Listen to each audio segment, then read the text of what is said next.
विनय अपनी पत्नी को जुए में हार गया था, लेकिन विनय ने जब अपने दोस्त से कहा कि वह अपनी पत्नी के बदले पैसे देगा, तो उसका दोस्त राजी हो गया था।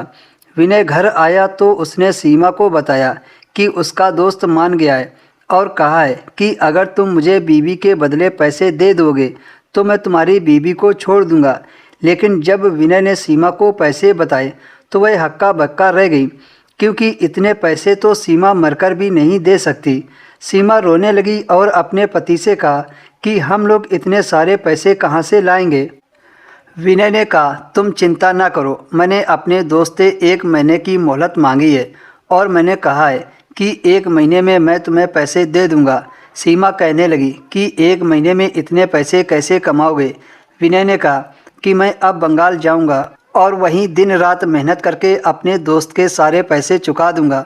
मैं बदल गया हूँ, आज से जुआ शराब सब बंद कर दिया है, क्योंकि मैं तुम्हारे बिना जी नहीं सकता। मैं तुमसे बहुत प्यार करता हूँ। सीमा यह सुनकर बहुत खुश हुई। सीमा ने कहा, लेकिन तुम बंगाल जाने के लिए पैसे कहाँ से लाओगे। विनय ने कहा, तुम फिक्र मत करो, मैंने सारा इंतजाम कर लिया है। मेरे पास इतने पैसे हैं कि हम दोनों आराम से पहुंच जाएंगे। सीमा ने कहा, मैं तुम्हारे साथ जाकर क्या करूंगी। विनय ने कहा कि मैं तुम्हें यहाँ अकेला छोड़कर नहीं जाऊंगा। सीमा ने भी यही सोचा कि उसका पति बात तो सही कह रहा है, उसे भी साथ में चले जाना चाहिए। विनय ने टिकट कराया और सीमा को लेकर बंगाल पहुंच गया। विनय एक कारखाने में काम करने लगा। पढ़े लिखे ना होने की वजह से तनख्वाह कम थी, इसलिए खींच तान कर घर का खर्च चलने लगा। कम पैसे के चलते सीमा ने विनय से कहा कि उसे भी नौकरी करनी चाहिए ताकि वह कर्ज उतारने में अपने पति की मदद कर सके। मगर बहुत कोशिश करने के बाद भी सीमा को कोई जवाब नहीं मिली। यह देखकर विनय ने कहा, तुम कोई काम ना करो।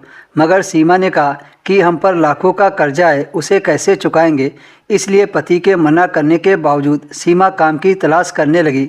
सीमा ने अपने पड़ोस की एक औरत से बात चलाई तो उसने बताया कि एक बंगाली आदमी है, उसे नौकरानी की ज़रूरत है। यह सुनकर सीमा बहुत खुश हुई और विनय से कहा कि मुझे घर में काम करने जाना है। विनय ने सीमा को घर जाने की इजाज़त दे दी। सीमा उस घर में गई तो वहाँ का नज़ारा देखकर वह हक्का बक्का सी रह गई। उस घर में 12 नौकरानियाँ काम करती थीं। यह देखकर सीमा हैरान थी कि इसके घर में पहले से ही इतनी सारी नौकरानियाँ हैं और फिर मालिक ने सीमा को क्यों बुलाया था।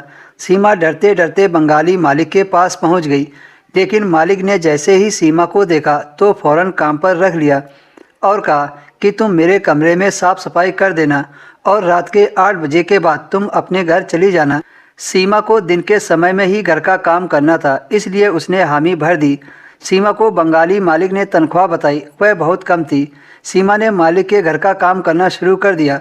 पहले ही दिन सीमा ने मालिक को जो करते देखा, उसे देखकर उसकी रूह कांप गई।